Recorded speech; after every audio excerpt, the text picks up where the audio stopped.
de la monarquía española, es decir, de la situación que se produce en España a mediados de la Edad Moderna, es decir, desde los finales del siglo XVI y gran parte del siglo XVII.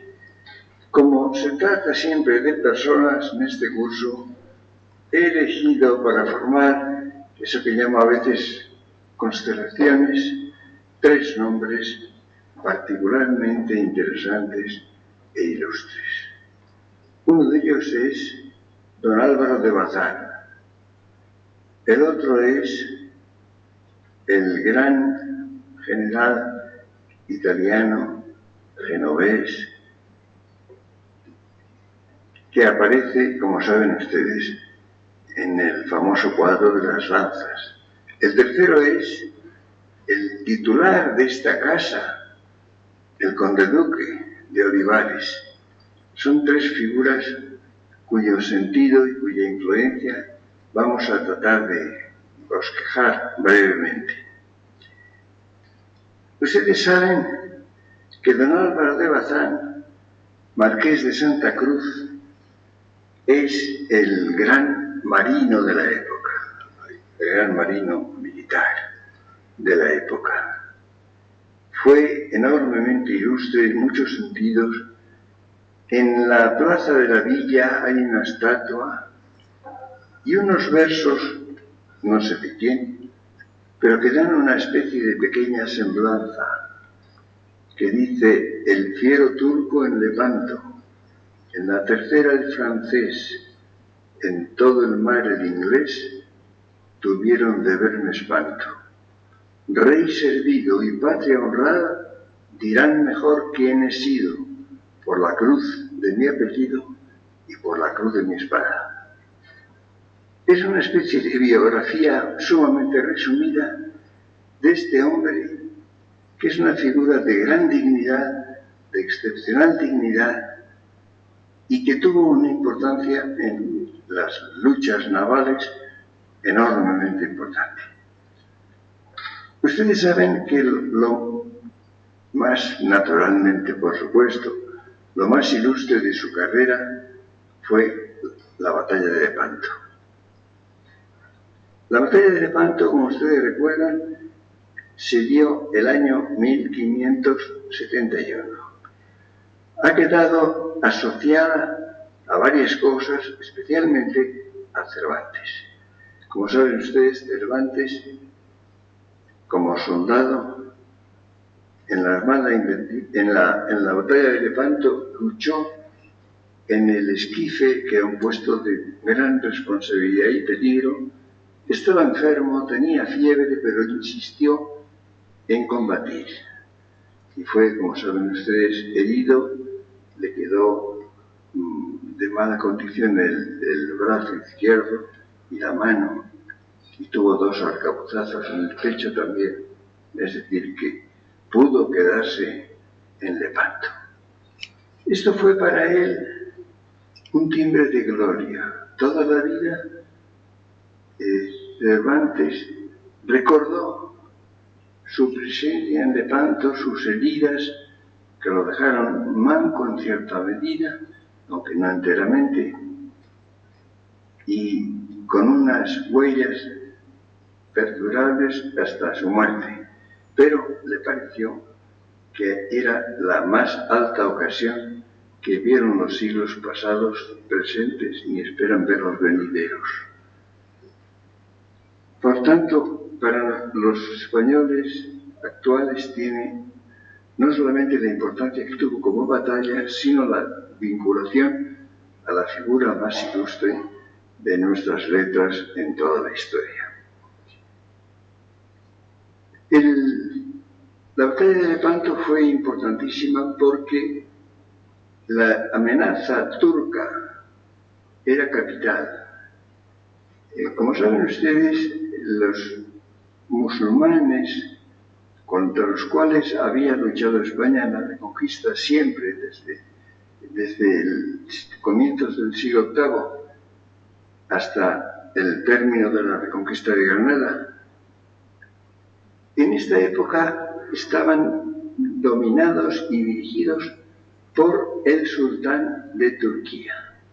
Es decir, el centro del poderío musulmán se había desplazado a Turquía, que era entonces el centro de la religión islámica y especialmente de los esfuerzos militares que eran muy fuertes. Entonces, había una amenaza permanente de los turcos sobre el Mediterráneo norte y sobre el Mediterráneo sur, sobre las dos orillas del Mediterráneo. Y era una amenaza que todavía siguió creciendo después de la interrupción de Lepanto. Llegaron los turcos a amenazar Viena. Viena no llegaron nunca a tomarla, pero sobre todo desde 1453, desde la toma de Bizancio, de Constantinopla, se habían convertido en una potencia mediterránea capital enormemente fuerte. Fue menester organizar una coalición de países cristianos, España principalmente, Venecia, Génova, los estados pontificios, para dar la batalla a este tremendo poder que amenazaba a la religión cristiana y a los países cristianos del Mediterráneo. Como saben ustedes, el que mandaba la flota aliada era don Juan de Austria. Don Juan de Austria era la gran figura, naturalmente, el hijo natural de Carlos V, el hermano de Felipe II, y por su jerarquía le correspondía el mando supremo de la flota. Pero la gran figura naval, el gran almirante, no era él, sino que era don Álvaro de Bazán, el marqués de Santa Cruz. De modo que, en definitiva, desde el punto de vista técnico, desde el punto de vista militar, como jefe de la fuerza aliada, hay que considerar, aunque nominalmente era superior don Juan de Austria, a esta gran figura de don Álvaro de Bazán. La ilustre carrera naval de Bazán fue extraordinaria. Y termina, como saben ustedes, en una misión capital también, importantísima, que era la expedición contra Inglaterra, ordenada por Felipe II después de la ejecución por la reina Isabel de su prima María Estuardo. Esta expedición, que se llamó la Armada Invencible, el nombre no es auténtico, no se llamó así, se llamaba la Felicísima Armada o la Gran Armada, iba a dirigirse a Inglaterra con la pretensión de desembarcar en ella, de dominar el ejército, y había la esperanza de que esto pudiera ser el origen de la reconversión de Inglaterra al catolicismo. Era algo, por tanto, de gran envergadura y muy importante. Como saben ustedes, Inglaterra, en tiempo de Enrique VIII, había hecho un cisma que no era propiamente protestante. Durante bastante tiempo, la Iglesia de Inglaterra, lo que se llamó la Church of England, era un movimiento, diríamos, de cisma. Negó Enrique VIII la obediencia al Papa, se separó de la obediencia a Roma, pero no hizo la reforma protestante, se conservaban los dogmas católicos sin alteración. La diferencia fue, por tanto, la separación de la obediencia al Papa y, por tanto, de lo que esto llevaba consigo, pero no protestante. Esto hizo que durante bastantes años fuera en Inglaterra muy difícil vivir, y conservar la cabeza sobre los hombros, porque si uno no aceptaba la supremacía real, el que el jefe de la Iglesia fuera el rey, el que se aceptara el divorcio de Catalina de Aragón, de la reina Catalina de Aragón, y el matrimonio primero con Ana Bolena y luego con las sucesivas esposas, dos de ellas decapitadas, era difícil no ser decapitado a su vez.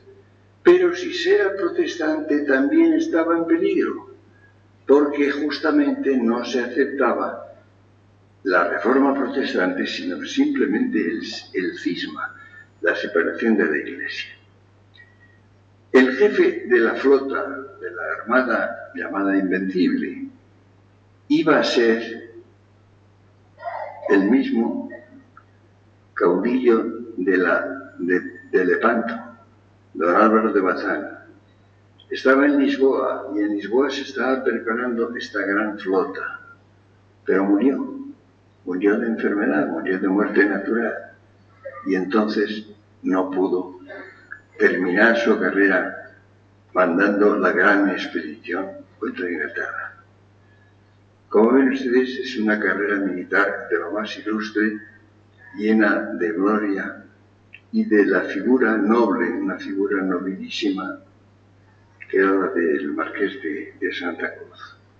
Esta es la primera etapa, diríamos,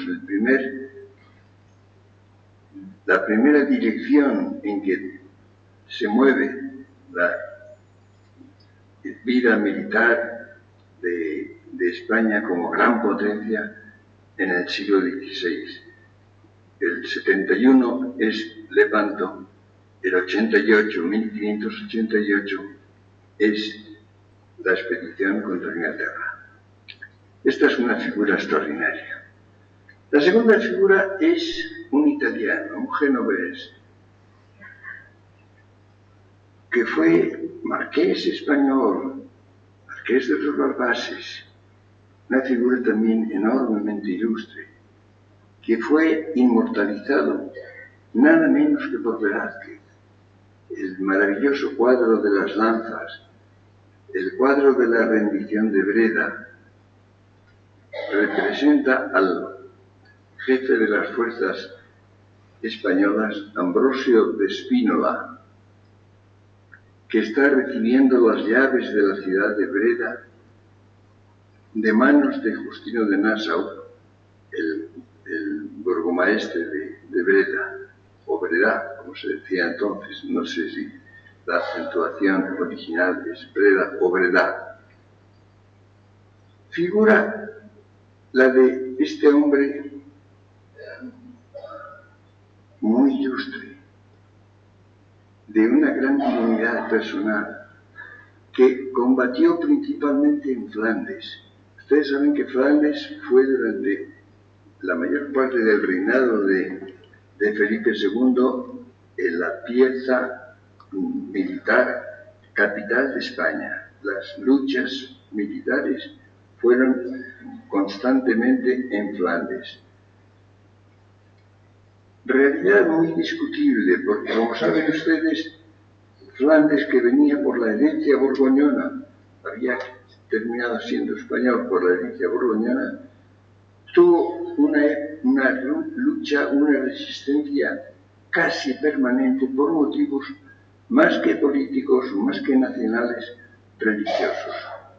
El protestantismo penetró bastante en Flandes. Hay un Flandes, después, ahora ya no se podría decir esto, pero durante mucho tiempo lo que ha sido Bélgica era Flandes católico, y en cambio Holanda era Flandes protestante. Esto ha cambiado mucho en gran parte por las variaciones religiosas y en parte también por razones demográficas. Por ejemplo, Holanda ha crecido mucho. Ahora parece ser, no estoy seguro, parece ser que el catolicismo predomina en Holanda. En Bélgica se ha mantenido el catolicismo, con alteraciones profundas respecto del estado de la fe en estos países. Es evidente que Bélgica no es demasiado católica, lo es como país, pero la pertenencia real a la fe católica no es muy excesiva. En Holanda, católicamente predomina de un modo estadístico, pero tampoco es muy seguro. Es un problema muy complicado que habría que revisar en cada instante. Ahora, en realidad, la división entre los dos países es más bien lingüística. En realidad, no en Holanda no hay división lingüística, pero sí en Bélgica. En Bélgica es impresionante la escisión entre valones que hablan francés y flamencos que hablan una lengua muy próxima al neerlandés, al holandés, aunque no es exactamente la misma, que ha llegado a extremos de hostilidad que nos sorprende. Yo hace años conocí a un religioso benedictino belga, hombre que me pareció impresionante de finura, de elegancia, de espiritualidad, y estaba en el nordeste del Brasil, y ya después de una larga conversación, que me pareció una persona muy admirable en muchos sentidos, le pregunté: ¿usted cuánto tiempo lleva en el Brasil? Me dijo: 15 años. Me sorprendí un poco y le dije: ¿por cómo se le ocurrió a usted venir al Brasil? Me contestó literalmente: por escapar de la locura lingüística de mi país. Lo cual me pareció impresionante. La locura lingüística ha llegado a extremos cómicos. Por ejemplo, la universidad más famosa del país, la Universidad de Lovaina, era una universidad única. Se fundó otra, y hay la antigua Lovaina y la nueva Lovaina, una de lengua francesa y otra de lengua flamenca. Me contó un profesor amigo mío que ha muerto ya, que era bilingüe, absolutamente bilingüe, de apellido flamenco, que enseñaba en esta universidad y que siguió enseñando en las dos. Me contó que la división de la biblioteca de la universidad se había hecho por el criterio siguiente: los libros que tenían signatura par habían ido a una, los que tenían signatura impar habían ido a la otra. Yo me quedé absorto, porque nunca había oído algo más inverosímil para la división de los libros de una biblioteca, de una biblioteca universitaria. Pues bien, en este país dividido, con grandes problemas constantes, hubo luchas muy varias, y en ellas intervino principalmente, muy principalmente en cierto modo, el marqués de los Balbases, el marqués español, que era, por cierto, genovés. Procedía de Génova. Los ejércitos españoles tenían elementos de todo lo que era la monarquía española. Es un problema cuando se dice a veces que en tal batalla o en tal había tantos alemanes o tantos flamencos o tantos... Y esto se señala como algo extraño. No, no era extraño. Eran los soldados de la monarquía católica, de la monarquía española, que eran procedentes de España o de todos los países que pertenecían a la misma corona. Esta segunda figura es particularmente interesante. Y hay un hecho sumamente interesante que yo traté hace muchos años ya en España Inteligible y que parece que no ha tenido gran resonancia. Y es que Francis Bacon, el gran filósofo inglés, que era nada más que canciller de Inglaterra, le escribió un documento muy extenso que yo cito ampliamente al príncipe de Gales, que al año siguiente fue rey. Él lo escribe en 1624, y él fue rey el 25, diciéndole que debe hacer la guerra a España, que ese es el momento, porque España puede destruir a Inglaterra y la Iglesia anglicana, cosa que no creía nadie, especialmente en España, no lo hubiera creído. Y lo argumenta largamente, con muchas razones. Lo curioso del caso es que Francis Bacon fue restituido en sus puestos que había tenido de momento eliminados cuando fue rey el príncipe de Gales en 1625, y este le hizo caso y mandó una escuadra de 95 navíos contra Cádiz, que por cierto fue derrotada la escuadra, lo cual parece que los argumentos a favor del poder de España y de la posibilidad de que España destruyera a Inglaterra parece que tenían algún fundamento. Esta segunda figura, que ha quedado inmortalizada por Velázquez, es un cuadro admirable, el cuadro de las lanzas. Ustedes recuerdan todos tenemos en la memoria la figura nobilísima, generosa, elegante del general español, recibiendo con un gesto cordial, con un gesto amistoso, las llaves de la ciudad de Breda. Es una estampa, la estampa militar quizá más noble que queda en la pintura europea, extraordinaria. Ven ustedes, por tanto, cómo hay unas figuras que tienen un elemento de elegancia, de dignidad, de valor, de eficacia, de competencia militar extraordinaria. Es decir, que dan una imagen de lo que era el poderío español, la fuerza militar, la capacidad y al mismo tiempo la elegancia, la nobleza, la distinción, el trato al enemigo con cortesía. Son figuras de esas que componen, no olviden ustedes que en este curso se trata de vidas españolas, 20 siglos de vidas españolas. Y pues bien, en esta época hay unas cuantas figuras asombrosamente dignas, elegantes y al mismo tiempo, claro está, poderosas. Pero hay una tercera figura, el titular de, por cierto, yo siempre que vengo a este edificio pienso que es un cuartel de la época de la decadencia. Fíjense qué edificio es este, qué espléndido edificio. Pues era un cuartel de la época que se supone la decadencia española.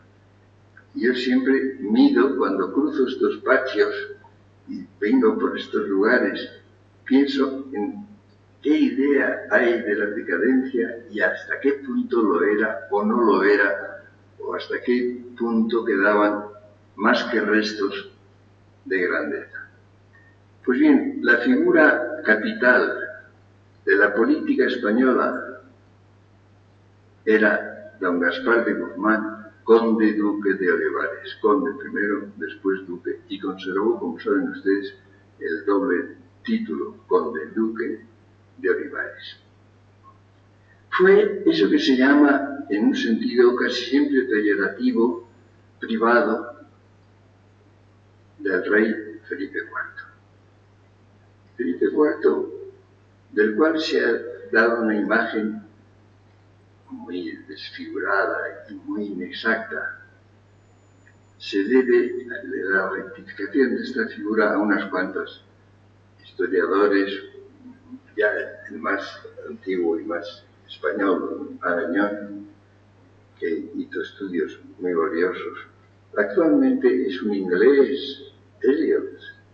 Eliot se ha ocupado, ha escrito largamente sobre la época y muy concretamente sobre el conde duque de Olivares y sobre el rey Felipe IV. Es una figura, el rey es una figura muy atractiva. Se supone que era indolente, que era un rey que no hacía nada, que no le interesaba más que el teatro y sobre todo las actrices. Lo cual tiene su valor también. Y que no fue nada eficaz. Es lo contrario. Era un hombre enormemente trabajador, un hombre que se ocupaba minuciosamente de los asuntos de Estado, que asistía a los consejos y que hizo algo que yo he estudiado, cosas raras, porque yo no soy historiador, pero que apenas se sabe. Tradujo, ni más ni menos, las 2000 páginas de la historia de Italia de Francesco Guicciardini. Lo tradujo él, el rey, de su puño y letra. Y además escribió una biografía de Guicciardini y un prólogo que explica por qué lo hizo. Y es sumamente interesante. Él dice que él quería hablar las lenguas de sus súbditos y que ya conocía las lenguas de España, porque quería que los súbditos pudieran hablarle en su lengua y no en la del rey. Esto lo explica minuciosamente, pero luego dice que quería aprender francés, que no lo sabía bien.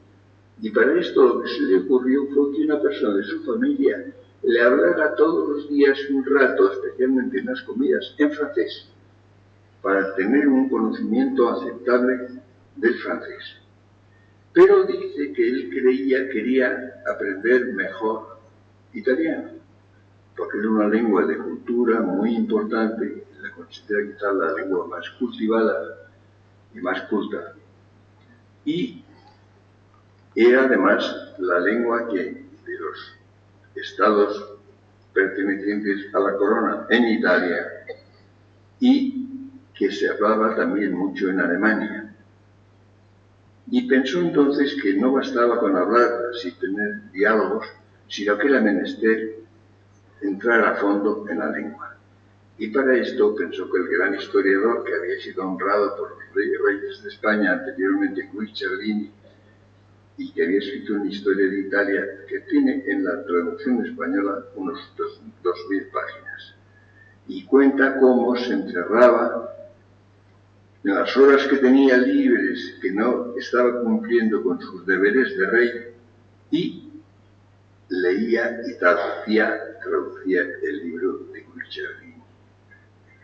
Yo conseguí hacer... El libro se publicó, por cierto, el libro se depositó en la Biblioteca de Palacio, en la Biblioteca Real, donde reposó hasta fines del siglo XIX. Y después se publicó, yo supongo, aunque como entonces no había mucha pedantería, y no se hacían notas y ediciones con detalles, yo creo que probablemente fue Cánovas el que se ocupó de que se publicara esto. Pero se publicó a fines del siglo pasado, del siglo XIX, quiero decir. Y lo conseguí este libro, que lo tengo en mi casa, y lo he leído. Y he leído la introducción y el estudio sobre Guicciardini, y es realmente algo asombroso que el rey de España tuviera tiempo y dedicación para traducirse un libro de 2000 páginas de historia. Eso que es asombroso resulta más asombroso si se piensa que desde mediados del siglo XVII hasta fines del siglo XIX no se ha publicado. Y quizás todavía más asombroso que casi nadie lo ha leído a pesar de estar publicado. Como ven ustedes, en esta época el que es privado, válido, lo que se quiera, el primer ministro fundamental de muchos años del reinado de Felipe IV es el conde duque de Olivares. El conde duque de Olivares, del cual se han dicho muchas cosas negativas, hay que decirlas algunas, y hay que decir otras enormemente positivas.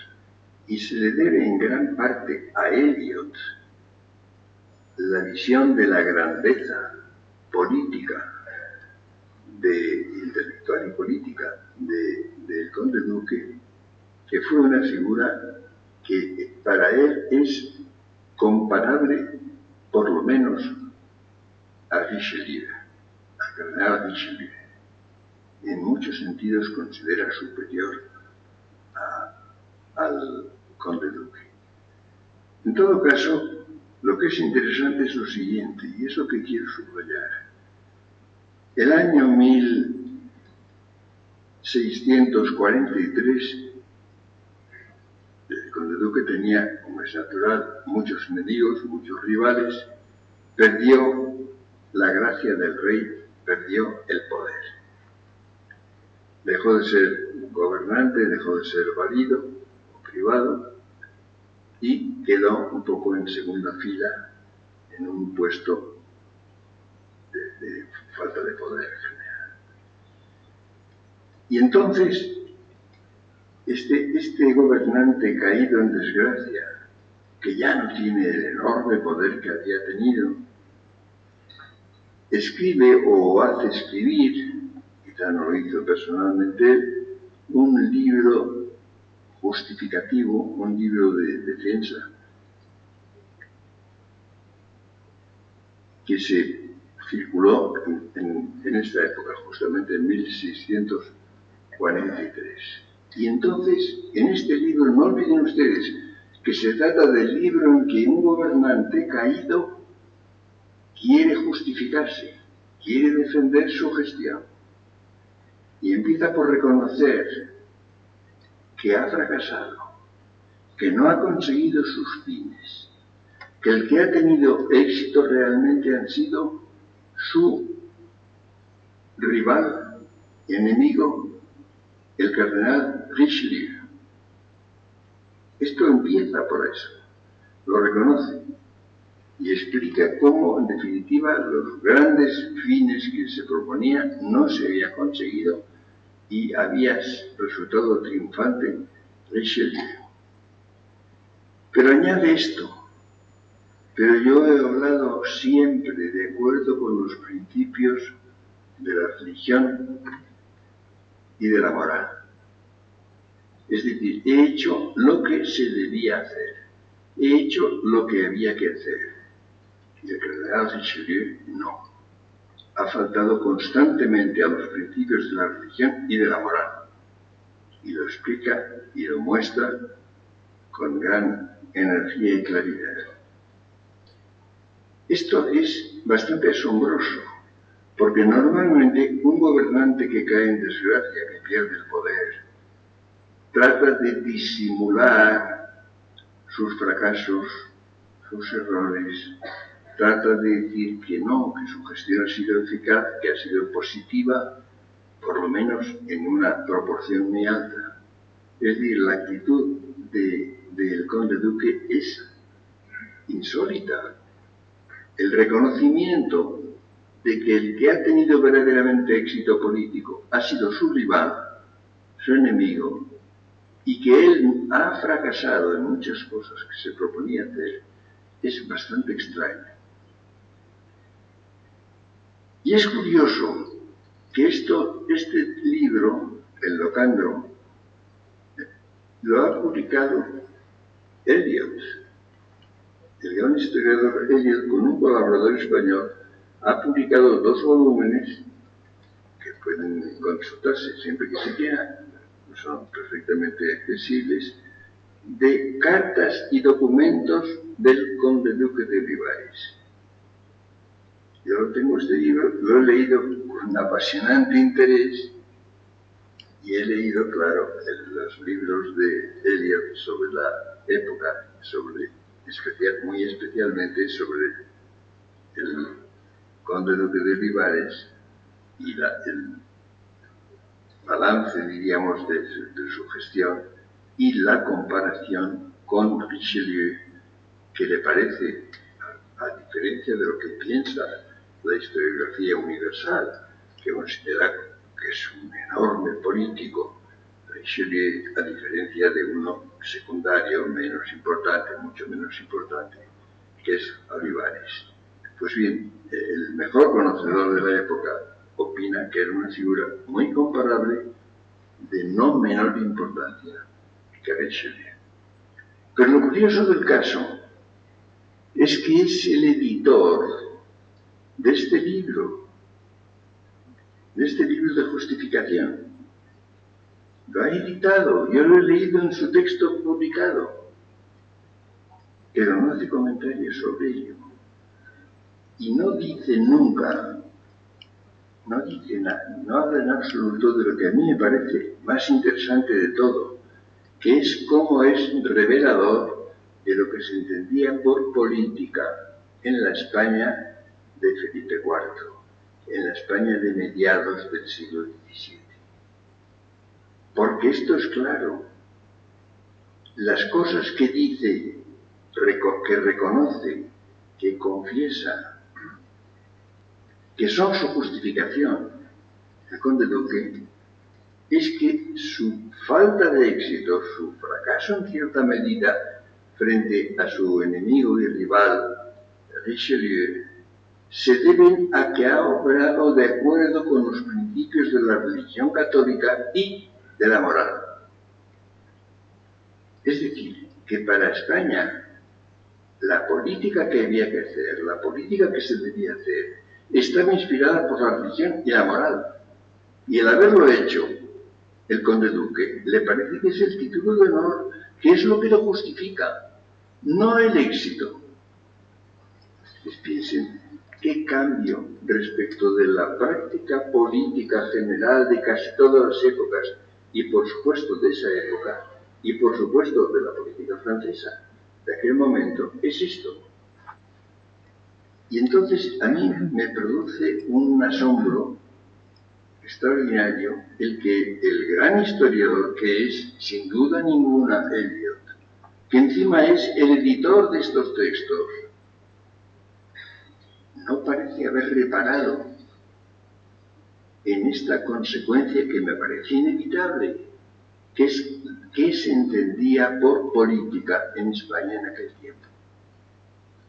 Pero resulta que si esto se generaliza, si esto se ve con una mirada amplia, que es lo que me interesa en este momento, resulta que la historia política española en esta época, en todo el siglo de oro, y en otras épocas también, pero en fin, en el siglo de oro, por lo pronto, es algo nuevo, algo completamente distinto, algo que era heterodoxo respecto de la práctica política de la época, en toda Europa.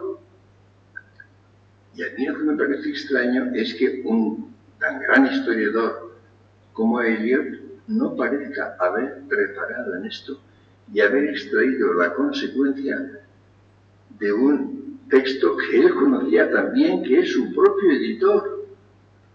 Si no fuera porque lo ha editado él, yo pensaría que por algún azar no conocía. Como parece que nadie, ningún historiador que yo conozca, ha conocido, ha leído el texto que dirige al príncipe de Gales, Francis Bacon, y que, repito, tuvo éxito porque el rey Carlos I, en su primer año de reinado, le hizo caso y mató esta flota de 90 navíos contra Cádiz. Yo quiero interpretar lo siguiente. La actitud del conde duque era tan nueva, era tan distinta de lo habitual, que no la veían, no se daban cuenta de lo que significaba. Es decir, se toma como un escrito de justificación, sin darse cuenta de que representa la actitud contraria a la práctica universal que se ha hecho por parte de los políticos que han caído en desgracia, que han perdido el poder. Pero si ustedes tienden la mirada por la historia general de la época en España, se encuentran con el hecho primero, asombroso, de que casi siempre han dicho la verdad. Quizá tengo yo una sensibilidad especial para la verdad y la mentira. Tengo una intolerancia quizá excesiva, quizá anormal para la mentira. Quizá por eso atiendo mucho a ella y la detecto, la descubro, a veces en sus mismos comienzos. A veces aparece una figura política en la España actual, porque no vivo en tiempos de Felipe IV. Y entonces a veces sospecho o veo que alguien empieza a mentir. Pierdo toda confianza, pierdo toda esperanza, sobre todo si la mentira es sistemática. Pues bien, en definitiva, la percepción de la mentira, el rechazo de la mentira, la estimación profunda por la verdad no era infrecuente en España. Si ustedes ven, por ejemplo, la actitud que ha tenido España frente a las críticas, frente a la leyenda negra, verán ustedes cómo ha sido aceptada, no ya en la medida en que podía ser justificada, sino mucho más. Como en definitiva el español ha estado dispuesto a reconocer sus errores, sus defectos, sus pecados, sus culpas, en un grado que no se puede encontrar casi nunca fuera de lo español. Y entonces piensa uno que es menester creer una cantidad de cosas que se han dicho en España, porque había una actitud de reconocimiento, de aceptación de la realidad, posiblemente por la práctica de la confesión. Es posible que la frecuencia de la confesión, yo he comentado a veces un poco en broma, que cuando alguien caía herido, por ejemplo, de una estocada, en esta época gritaba confesión, mientras que ahora se dice ambulancia. Es un cambio de actitud profundo, muy profundo. Pues bien, los españoles, quizá por el hábito de la confesión y por tomarla en serio, porque el español durante varios siglos ha tomado en serio el que su vida dependía del estado en que moría. Y naturalmente, si moría en plena mentira, su salvación quedaba muy expuesta. Y en definitiva, como la vida era insegura, porque la vida humana ha sido siempre insegura, pero lo era bastante, mucho más que ahora, la gente contaba con morir a veces antes de la vejez, porque no se vivía demasiado. Creo que eso ha sido una actitud dominante en la vida española, en la vida pública, en la vida privada, y entonces ha habido un temor a morir en pecado, a morir mintiendo, por ejemplo, o a morir en actos de cobardía. Y ha sido en definitiva un elemento que yo creo que es decisivo de lo que era la vida española, a la cual se podía faltar, se podía evidentemente cometer faltas, cometer deslealtades, pero en una porción muy alta. Y si ustedes leen, por ejemplo, los libros, por ejemplo, sobre América, sobre el descubrimiento de América, sobre la colonización, hablaba yo hace pocos días, hablaba del libro de Bernal Díaz del Castillo, el maravilloso libro de Bernal Díaz del Castillo, que es difícil de encontrar, la historia de la conquista de la Nueva España, con una proporción de detalle, de precisión, de reconocimiento de episodios gloriosos y otros no tanto, y otros pecaminosos y erróneos. Esto creo que nos da una idea enormemente rica, bastante sorprendente, de lo que era la vida española, por lo pronto en estos años, en estos 2 siglos que llamamos los siglos de oro. El cambio de dinastía, el cambio de la casa de llamada, no muy exactamente de Austria, a la casa de Borbón, de los cambios que se producen sobre todo por el corte de la guerra de sucesión, que fue muy importante. Todo esto lo veremos. Por cierto, el próximo miércoles habrá curso. No he tratado de ver si podía suprimirlo por el comienzo de la Semana Santa, no ha sido posible, de modo que yo por lo menos espero venir, si salud lo permite, pienso venir el próximo miércoles y dar mi conferencia. Ustedes, repito, si tienen algo mejor que hacer, cosa sumamente probable, les aconsejo que lo hagan. Muchas gracias.